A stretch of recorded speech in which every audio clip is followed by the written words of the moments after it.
कल्पना कीजिए एक ऐसी दुनिया की जहां पैसा, रुतबा या दौलत किसी भी चीज की कोई कीमत नहीं है। यहाँ अगर कोई चीज चलती है तो वो है वक्त। इस दुनिया में हर चीज की कीमत आपकी जिंदगी के मिनटों, घंटों या सालों में चुकानी पड़ती है। यहाँ का सिस्टम कुछ यूं काम करता है कि जैसे ही कोई इंसान 25 साल का होता है, उसकी जिंदगी की उलटी गिनती शुरू हो जाती है। उसके हाथ पर एक डिजिटल घड़ी एक्टिवेट हो जाती है जिसमें ठीक 1 साल का वक्त होता है। जिस पल ये काउंटडाउन 0 हुआ, उसी पल उस इंसान की मौत हो जाती है। इस दुनिया में 2 तरह के लोग हैं। पहले न्यू ग्रीनविच में रहने वाले अमीर, जिनके पास इतना वक्त है कि वो हजारों साल की जिंदगी जी सकते हैं।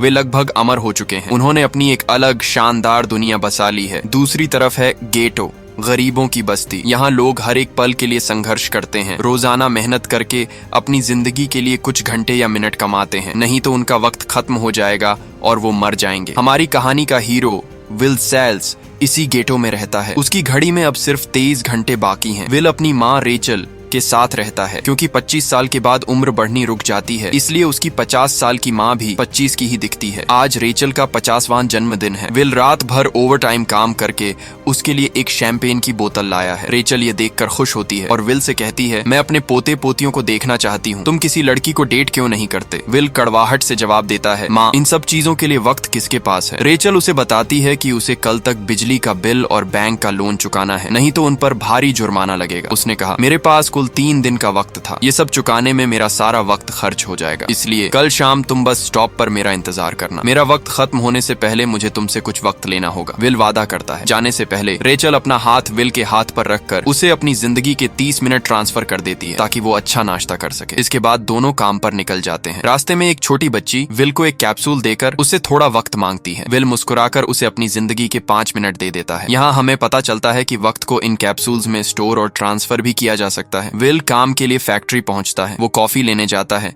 लेकिन देखता है कि हर चीज का दाम 2 गुना हो गया है। जो कॉफी कल 2 मिनट की थी, आज 4 मिनट की हो गई है। यहाँ अमीरों द्वारा बिना किसी चेतावनी के कीमतें बढ़ा दी जाती हैं। विल मजबूरी में 4 मिनट चुकाकर काम पर लग जाता है। दिन भर के काम के बाद रात को विल अपने शराबी दोस्त के साथ एक बार में जाता है। उसका दोस्त इशारा करता है कि एक आदमी सबको मुफ्त ड्रिंक पिला रहा है और उसके पास बहुत वक्त है। विल ने देखा कि उस आदमी को लड़कियों ने घेर रखा है और उसकी कलाई पर 116 साल का वक्त चमक रहा है। विल समझ जाता है कि यह आदमी न्यू ग्रीनविच से आया है, क्योंकि गेटो में किसी के पास 2 दिन से ज्यादा वक्त नहीं होता। विल उस आदमी के पास जाकर उसे चेतावनी देता है, तुम्हें यहाँ नहीं होना चाहिए, यहाँ मिनट मैन गैंगस्टर हैं, वो तुम्हें मारकर तुम्हारा सारा वक्त चुरा लेंगे। लेकिन वो अमीर आदमी हेनरी उसकी बात को अनसुना कर देता है। तभी बार में फोर्टिस नाम का कुख्यात गैंगस्टर अपनी गैंग के साथ दाखिल होता है। फोर्टिस की नजर हेनरी के 116 सालों पर है। फोर्टिस हेनरी को टाइम फाइट, पंजा लड़ाने का चैलेंज देता है। यह एक खतरनाक खेल है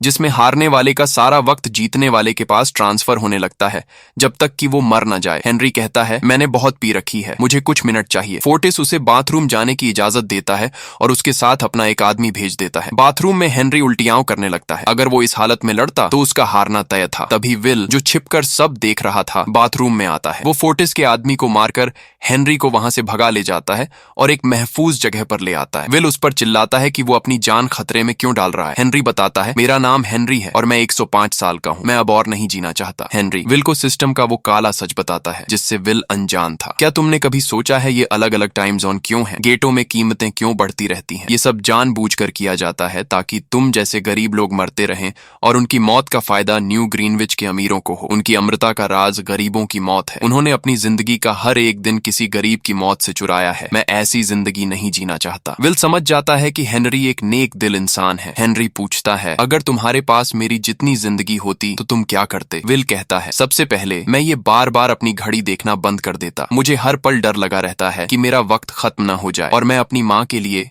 न्यू ग्रीनविच में एक अच्छा घर खरीदता। इसके बाद दोनों वहीं सो जाते हैं। अगली सुबह जब विल सो रहा होता है, हेनरी अपना सारा वक्त 116 साल विल को ट्रांसफर कर देता है और अपने पास सिर्फ 5 मिनट रखता है। विल की नींद खुलती है। हमेशा की तरह वो अपनी घड़ी देखता है और उसके होश उड़ जाते हैं। 116 साल। उसे लगता है वो सपना देख रहा है। तभी उसकी नजर खिड़की पर लिखे मैसेज पर पड़ती है, मेरा वक्त बर्बाद मत करना। वो हेनरी को दूर एक ब्रिज पर बैठा देखता है और उसकी तरफ भागता है, लेकिन बहुत देर हो चुकी थी। हेनरी का वक्त 0 हो जाता है और वो ब्रिज से पानी पानी में गिरकर मर जाता है। विल को बहुत दुख होता है, लेकिन वो समझ जाता है कि अगर वो यहाँ रुका तो सब समझेंगे कि उसने हेनरी को मारा है। विल जल्दी से अपने दोस्त के पास जाता है। इतना वक्त देखकर दोस्त हैरान रह जाता है। विल दोस्ती के नाते उसे 10 साल का वक्त देता है और कहता है कि अब उसका यहाँ रहना ठीक नहीं, वो अब अपनी माँ का सपना पूरा करने न्यू ग्रीनविच जाएगा। इसके बाद विल सीधा उस बस स्टॉप पर जाकर माँ का इंतजार करने लगता है। दूसरी तरफ विल की माँ रेचल सारे बिल चुकाकर घर लौटने के लिए बस में चढ़ती है, लेकिन तभी उसे पता चलता है कि एक ही दिन में बस का किराया 1 घंटे से बढ़कर 2 घंटे हो गया है। रेचल के पास सिर्फ 1.5 घंटा बचा था। वो बस ड्राइवर से मिन्नतें करती है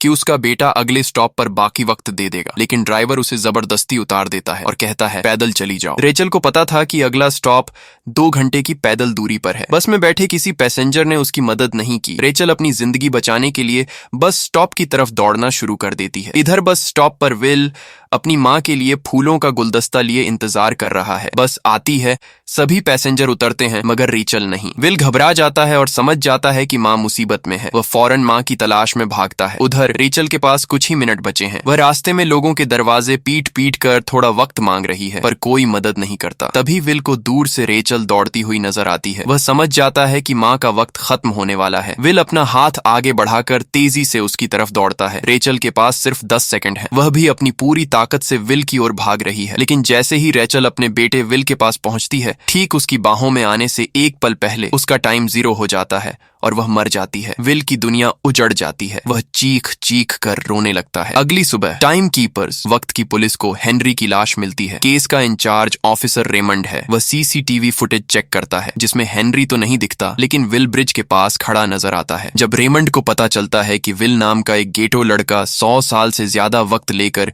न्यू ग्रीनविच में दाखिल हुआ है, तो उसे यकीन हो जाता है कि हेनरी का कातिल विल ही है। दूसरी तरफ विल समझ चुका है कि उसकी माँ की मौत के असली जिम्मेदार न्यू ग्रीनविच के अमीर लोग हैं। अब विल उनसे बदला लेने के लिए न्यू ग्रीनविच की तरफ निकल पड़ता है। न्यू ग्रीनविच में दाखिल होने के लिए विल को 1 साल का वक्त खर्च करना पड़ता है। वहां पहुंचकर वह अमीरों का लाइफस्टाइल देखता है। लोग मरने का नाम तक भूल गए हैं। ये देखकर विल को गुस्सा आता है, क्योंकि उसके शहर में लोग 24 घंटे के लिए तरसते हैं। विल एक महंगे होटल में रुकता है। शाम को विल एक हाई प्रोफाइल कसिनो में पहुंचता है, जहां कुछ अमीर लोग पोकर खेल रहे हैं। विल फिलिप वाइज नाम के एक रईस टाइकून के साथ बैठ जाता है। फिलिप का अपना टाइम बैंक है। फिलिप के साथ उसकी बेटी सिल्विया भी है। ये वही लड़की है जो विल को होटल में घूर रही थी। विल गैम्बलिंग में माहिर है। वह एक ही दांव में अपनी पूरी जिंदगी 100+ साल लगा देता है और अपनी दिमागी चाल से फिलिप से 1100 साल जीत जाता है। सिल्विया विल से बहुत इम्प्रेस हो जाती है और उसे अगली शाम अपने घर पार्टी में इनवाइट करती है। अगली शाम विल एक नई कार खरीदकर फिलिप की पार्टी में पहुंचता है। पार्टी में विल और सिल्विया डांस कर रहे होते हैं और सिल्विया उसे दिल दे बैठती है। वह कुछ कहने ही वाली थी कि तभी टाइम कीपर रेमंड अपनी टीम के साथ वहां पहुंचता है और विल को गिरफ्तार कर लेता है। सिल्विया भी उसे खूनी समझकर नाराज हो जाती है। रेमंड विल से जीते हुए 1100 साल छीन लेता है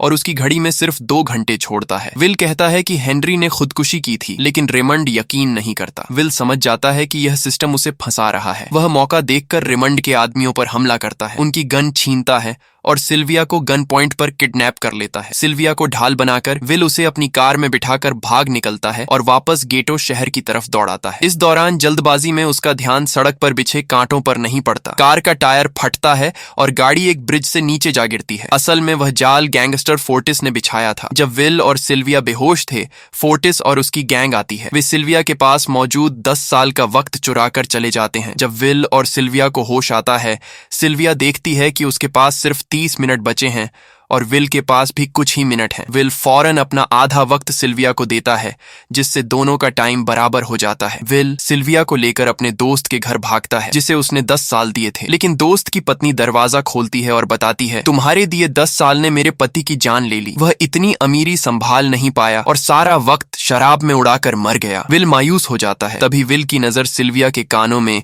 हीरे की इयररिंग्स पर पड़ती है। वह उन्हें पास की दुकान पर बेचते हैं, जिससे उन्हें 2 दिन का वक्त मिल जाता है। इसके बाद विल सिल्विया को फोन बूथ ले जाता है और उसके पिता फिलिप को कॉल करवाता है। विल को पता है कि रेमंड भी वहीं होगा। विल सिल्विया की रिहाई के बदले 10,000 साल का वक्त मांगता है और कहता है कि यह वक्त गरीबों के टाइम बैंक में बांटा जाएगा। फिलिप के लिए यह रकम कुछ नहीं थी, पर वह गरीबों को वक्त नहीं देना चाहता था। सिल्विया ये देखकर टूट जाती है कि उसके पिता के लिए उसकी जान से ज्यादा कीमती यह सिस्टम है। उसे समझ आ जाता है कि उसका पिता ही इस शैतानी खेल का मास्टरमाइंड है। सिल्विया को मायूस देखकर विल उसे वापस घर भेजने का फैसला करता है। करता है। वह उसे फोन बूथ ले जाता है। सिल्विया अपने पिता से बात कर ही रही थी कि तभी टाइम कीपर रेमंड चुपके से आकर विल पर गन तान देता है। सिल्विया यह देखकर घबरा जाती है और विल की दी हुई गन से रेमंड पर गोली चला देती है। गोली रेमंड के हाथ को छूकर निकल जाती है। विल देखता है कि रेमंड के पास भी सिर्फ 2 घंटे बचे हैं। टाइम कीपर्स को भी रोज की सैलरी वक्त के तौर पर मिलती है। विल समझ जाता है कि रेमंड भी इसी सिस्टम का नौकर है। विल रेमंड को 2 घंटे का वक्त देता है